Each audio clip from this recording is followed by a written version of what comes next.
Hello,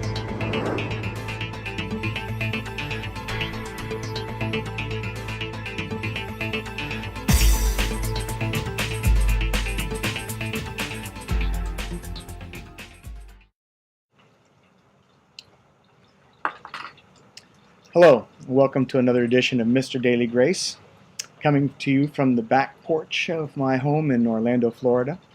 This is a daily devotional to help you start the day with God and a Bible verse and a thought to meditate on.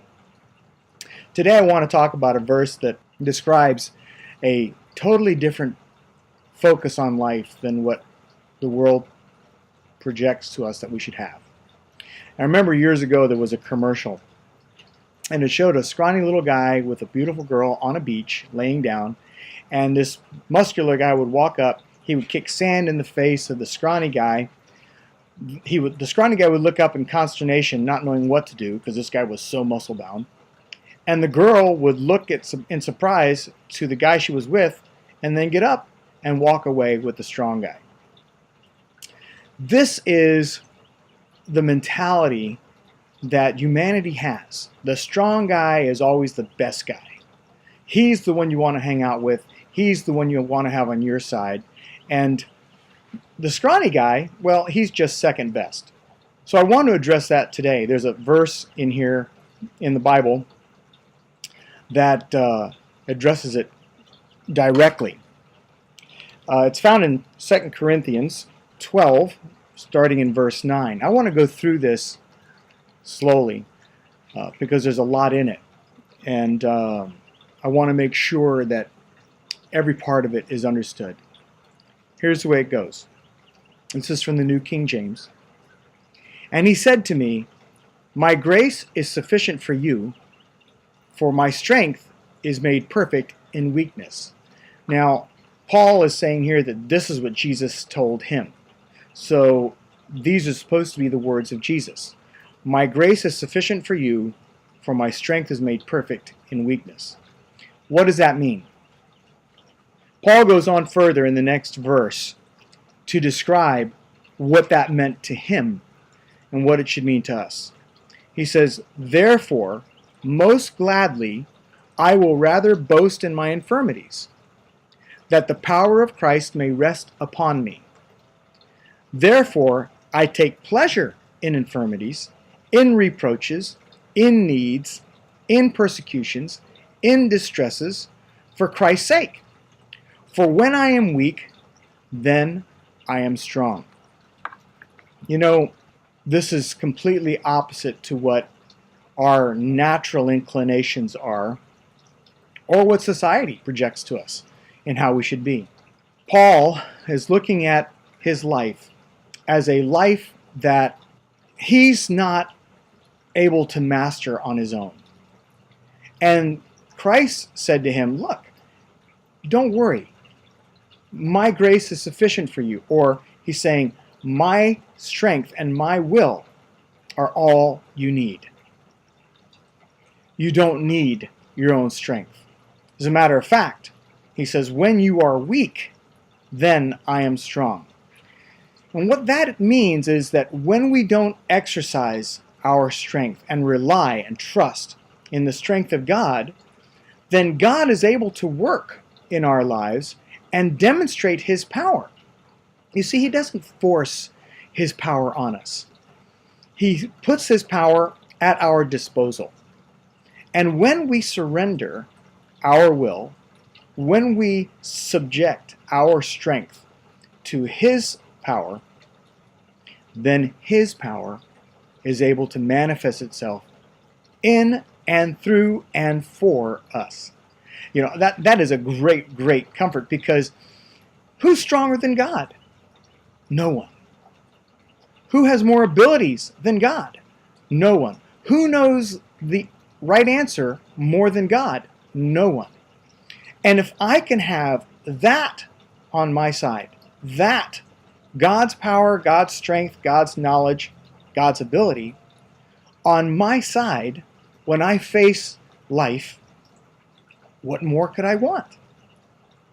And that is exactly what Paul is saying here and what Jesus is saying. Now, in addition to that, Paul's saying something else, which this is really contrary to our natural inclinations. He prefers all of these difficulties in his life rather than his ability to overcome them.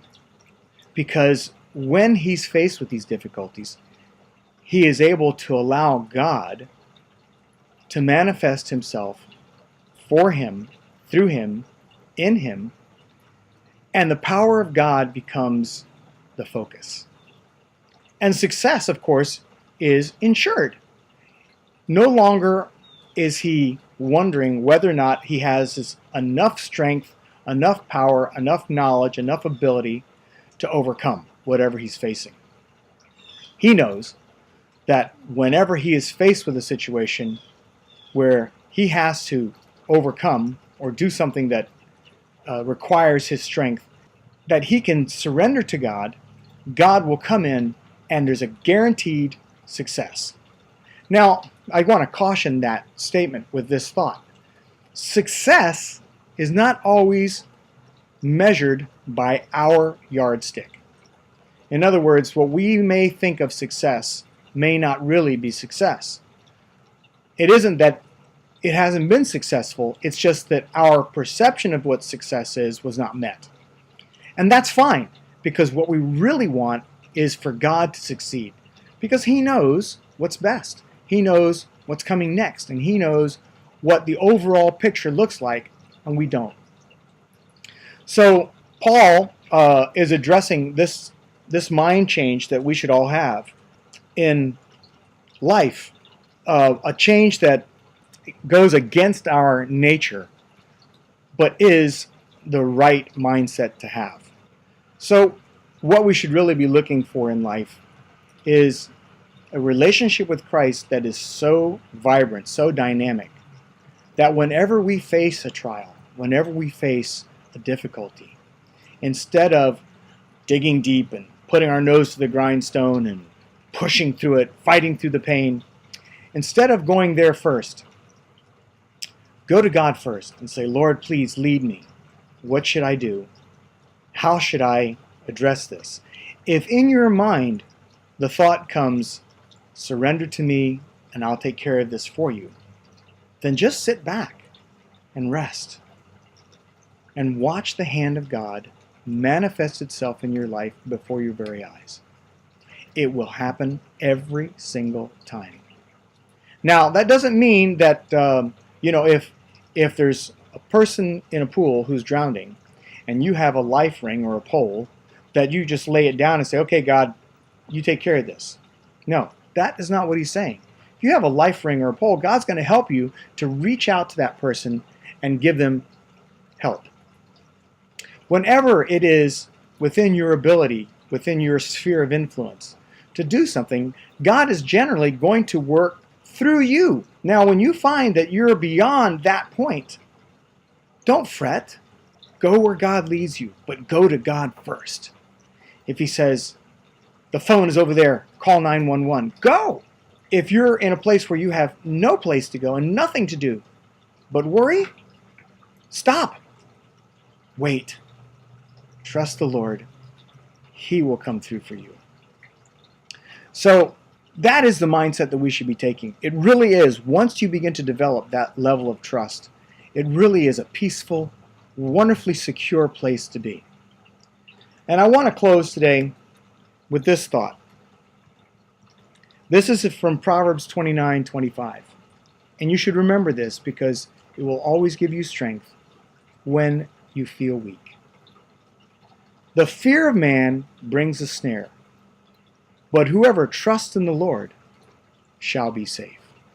The fear of man brings a snare, but whoever trusts in the Lord shall be safe. That's Proverbs 29:25.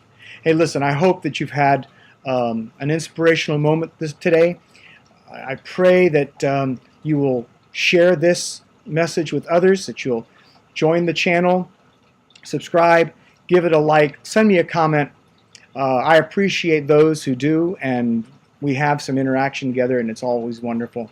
So I pray that the Lord bless you and keep you and protect you from all harm. Amen.